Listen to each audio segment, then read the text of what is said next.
जब हम 1857 के संग्राम के बारे में सोचते हैं तो जहन में कई बड़े बड़े नाम आते हैं, है ना?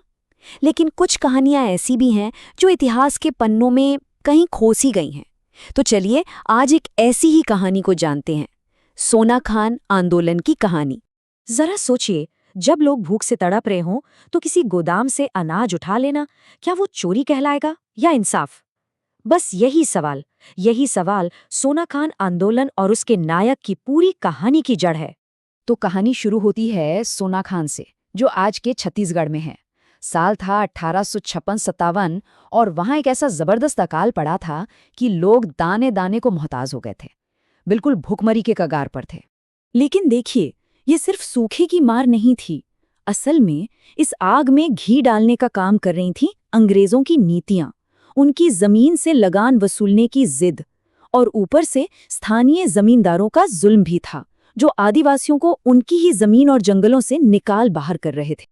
अब ऐसे मुश्किल, ऐसे निराशा भरे माहौल में एक शख्स सामने आता है, एक ऐसा लीडर जो आगे चलकर बगावत की मिसाल बनने वाला था। इनका नाम था वीर नारायण सिंह। और हाँ, वो जमींदार तो थे, लेकिन उससे कहीं बढ़कर थे। लोग उन्हें अपना सच्चा नेता मानते थे। जानते हैं, आदिवासी और गांव के लोग सब उन्हें बहुत मानते थे। और यही वजह है कि आज उन्हें छत्तीसगढ़ का पहला स्वतंत्रता सेनानी कहा जाता है। तो जब वीर नारायण सिंह ने अपने लोगों को यूं भूख से बिलखते देखा तो उनसे रहा नहीं गया। उन्होंने एक फैसला किया, एक ऐसा फैसला जो सब कुछ बदलने वाला था। देखिए, उन्होंने सीधा हमला नहीं किया।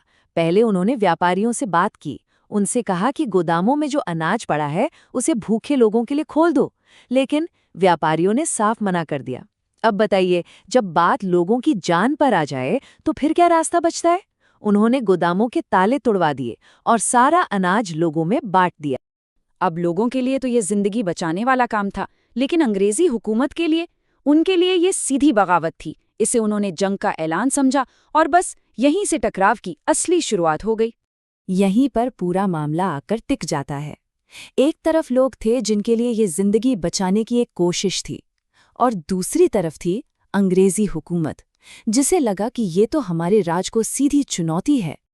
तो अंग्रेजों ने कोई बातचीत नहीं की, कोई सुनवाई नहीं। उनकी तरफ से जवाब आया फौज के रूप में। उन्होंने सोना खान पर हमला बोल दिया और वीर नारायण सिंह को गिरफ्तार कर लिया। उनका मकसद साफ था, इस बगावत को जड़ से उखाड़ फेंकना। और इसके बाद सब कुछ बहुत तेजी से हुआ, बहुत दुखद। 1857 के आखिर तक ब्रिटिश फौज ने सोना खान पर हमला कर दिया, वीर नारायण सिंह को पकड़ लिया गया, रायपुर में उन पर मुकदमा चला और फिर उन्हें मौत की सजा सुना दी गई। वो तारीख थी 10 दिसंबर 1857। इसी दिन वीर नारायण सिंह को सबके सामने फांसी पर लटका दिया गया। वो अपने लोगों के लिए, अपने हक के लिए शहीद हो गए। तो क्या कहानी यहीं खत्म हो गई? क्या विद्रोह को कुचलने का मतलब था कि सब कुछ खत्म? नहीं, बिल्कुल नहीं। असल में कहानी तो यहाँ से एक नया मोड़ लेती है। उनकी शहादत बेकार नहीं गई। वो छत्तीसगढ़ के पहले शहीद बने और उनकी कहानी ने आने वाले कई आंदोलनों के लिए प्रेरणा का काम किया। उनकी वजह से किसानों और आदिवासियों में एक राजनीतिक चेतना जागी। आज भी लोग उन्हें एक हीरो की तरह याद करते हैं। तो चलिए एक नज़र में देख लेते हैं कि हमने क्या क्या जाना। सोना खान आंदोलन कब हुआ? 1857 में। इसके नेता कौन थे? वीर नारायण सिंह। जगह थी सोना खान, यानी आज का छत्तीसगढ़, और वजह अकाल और अनाज का संकट।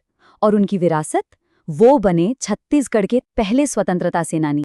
तो आखिर में ये सवाल तो बनता ही है कि किसी भी देश का इतिहास क्या सिर्फ बड़ी बड़ी लड़ाइयों और राजा महाराजाओं से बनता है, या फिर वीर नारायण सिंह जैसे स्थानीय नायकों की कहानियों से जो अपने लोगों के लिए खड़े हुए।